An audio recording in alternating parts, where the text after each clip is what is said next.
లో జరుగుతున్న సివిల్స్ అభయహస్తం కార్యక్రమంలో డిప్యూటీ సీఎం బట్టి విక్రమార్క మాట్లాడుతున్నారు. ఇప్పుడు లైవ్ చూద్దాం.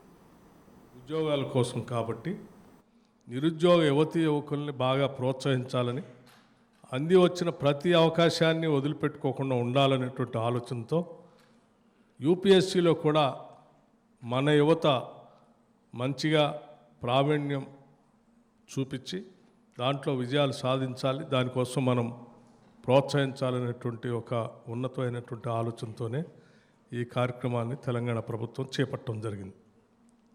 40 మంది మెయిన్స్లో ప్రిపేర్ అయ్యి ప్రిలిమ్స్ కోసం ఉత్తీర్ణులు కావటం కోసం ప్రయత్నం చేస్తే దాంట్లో 20 మంది మెయిన్స్లో పాస్ అయ్యి ఈరోజు ఇంటర్వ్యూకి సెలెక్ట్ అయి ఉన్నటువంటి ఆ 20 మందిని కూడా ప్రోత్సహించి వారికి కూడా ₹1,00,000 చెక్నిచ్చి ప్రోత్సహిస్తే ఆ ఇంటర్వ్యూకి ఢిల్లీ పోయినప్పుడు యూపీఎస్సీ ఎగ్జామ్ కోసం అక్కడ ఇక్కడ ఉండటానికి కావాల్సిన పరిస్థితుల్లో రెంట్కి ఉండాల్సిన పరిస్థితి వస్తుంది, భోజనం ఖర్చులు ఉంటాయి, కొద్దిగా కోచింగ్ సెంటర్ పోతే వాళ్ళ ఫీజు ఉంటుంది.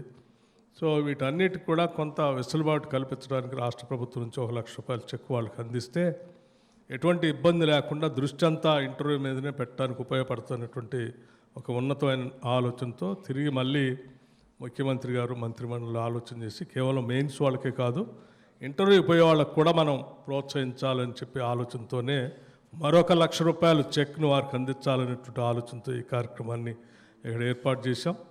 అందులో భాగంగా ఈరోజు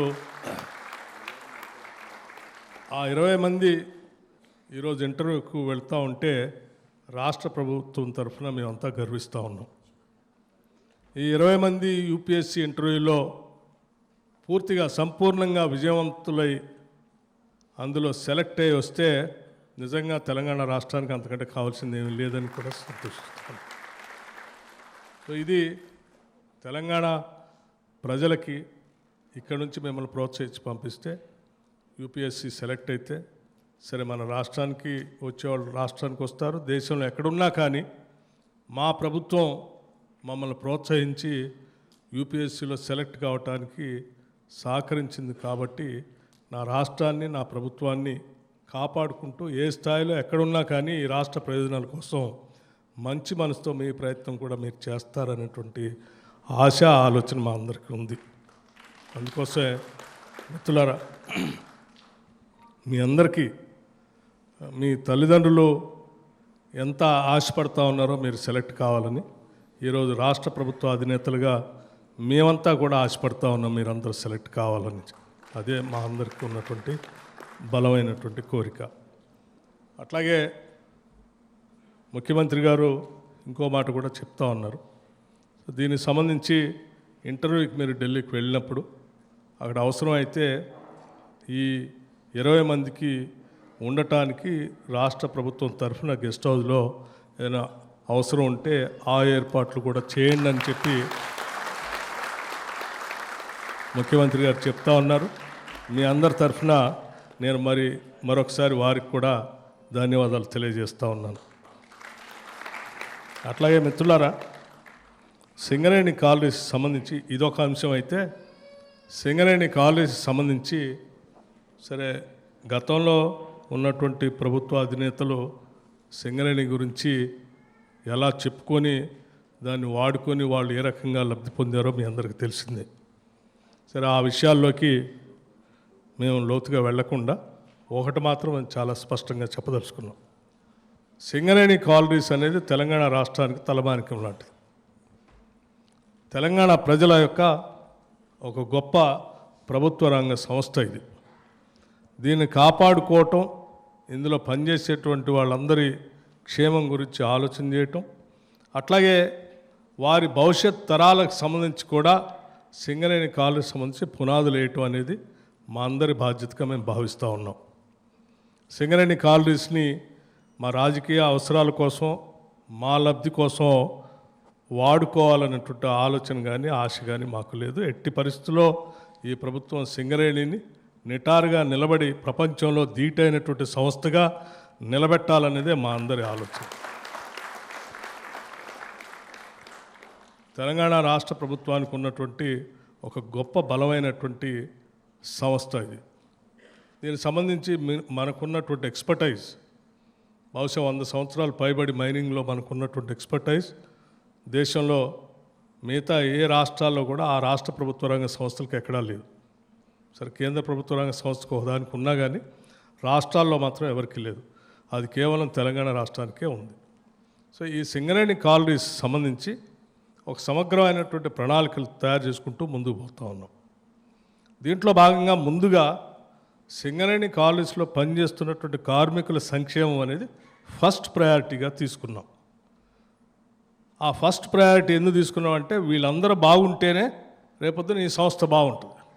వాళ్ళు మనస్ఫూర్తిగా ఇది నాది అని ధైర్యంగా వాళ్ళు పనిచేయగలిగినప్పుడే ఇది ఎదగటానికి అవకాశం ఉంటుంది.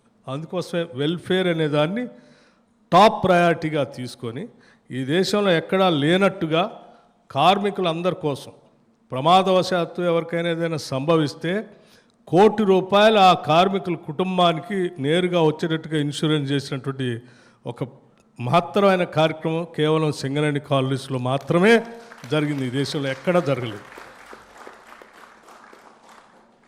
దానికి సంబంధించి ఈరోజు సరే దురదృష్టవత్తు ఏమైనా జరిగితే అందించేటువంటి ఈ కార్యక్రమం ఒక కుటుంబాన్ని ఇవాళ ఒక చెక్ కూడా అందిస్తూ ఉన్నాం.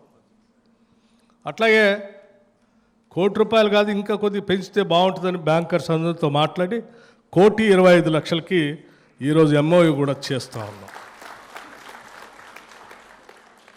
ఉద్యోగుల దాదాపు 40-45 వేల మంది ఉద్యోగులు ఉంటే వాళ్ళందరి కుటుంబాలను ఆయా స్థానిక ప్రాంతాల్లో ఉన్నటువంటి ప్రజల నుంచి వచ్చినటువంటి వాళ్ళే.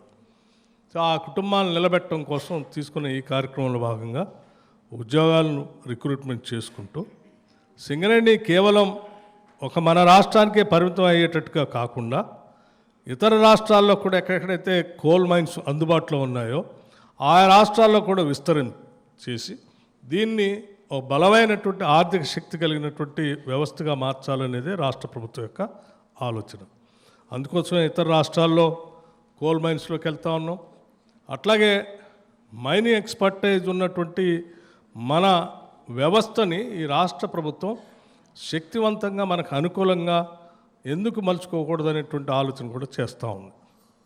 అందులో భాగంగానే ముఖ్యమంత్రి గారు మంత్రిమండలి అందరూ ఆలోచన చేసి మనం భవిష్యత్తులో ప్రపంచవ్యాప్తంగా ఇవాళ సింగరేణికి సంబంధించి చేస్తున్నటువంటి కోల్ మైన్స్ సంబంధించి థర్మల్ పవర్ స్టేషన్స్ పైన ఈ పొల్యూషన్ని కంట్రోల్ చేయాలనేటువంటి ఆలోచనతో గ్రీన్ ఎనర్జీకి వెళ్ళిపోతూ ఉన్నాయి.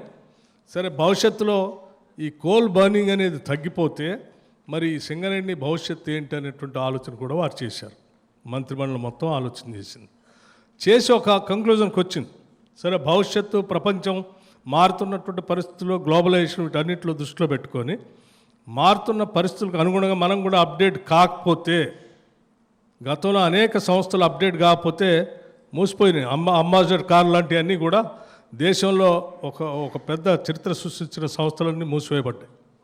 అలా కాకుండా ఉండాలంటే అప్డేట్ కావాల్సినటువంటి అవసరం ఉంది. కాబట్టి అప్డేట్ కావడానికి కావాల్సిన పరిస్థితుల్లో గ్లోబలైజేషన్లో కేవలం కోల్ ఒక్కటే కాకుండా ఇంకా ప్రపంచం పెద్ద ఎత్తున చూసేటువంటి లిథియం లాంటి, గ్రాఫైట్ లాంటి మైనింగ్ యాక్టివిటీస్లో కూడా సింగరేణి కాలనీస్ విస్తరించేసి సింగరేణి ఆర్థికంగా ఎదగటం కోసం కావాల్సిన ప్రణాళికలు తయారు చేసుకోవడం కోసం ఒక కన్సల్టెంట్ కమిటీని పిలిచి గ్లోబల్ ఇన్విటేషన్ చేసి వాళ్ళందరూ చెప్పినటువంటి సలహాలు సూచనలు చూసుకొని ఒక ప్రణాళిక ముందుకు పోతే తప్పనిసరిగా సింగరేణి నిరంతరం చిరస్థాయిగా బతికుండటానికి అవకాశం ఉంటుంది. కాబట్టి ఆ ఆలోచనలు కూడా రాష్ట్ర ప్రభుత్వం చేస్తుందని చెప్పి మీ అందరికీ సగౌరవంగా రాష్ట్ర ప్రభుత్వం తరఫున మీ అందరికీ తెలియజేస్తూ ఉన్నాం.